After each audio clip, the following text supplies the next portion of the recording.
একটি হাসিতেই বদলে গেল ফুলকন্যা ফাইজার জীবন।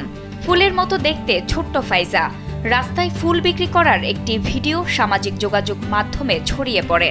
মায়াবী চোখ আর মিষ্টি হাসিতে মুহূর্তের মধ্যেই ভাইরাল হয়ে লাখো মানুষের নজর কেড়ে নেয় সেই ছোট্ট ফুলকন্যাটি।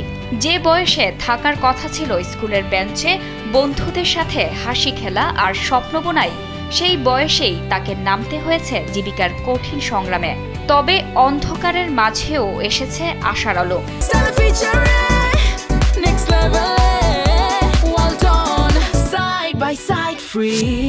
এখন আর ফাইজাকে রাস্তায় ফুল বিক্রি করতে হবে না।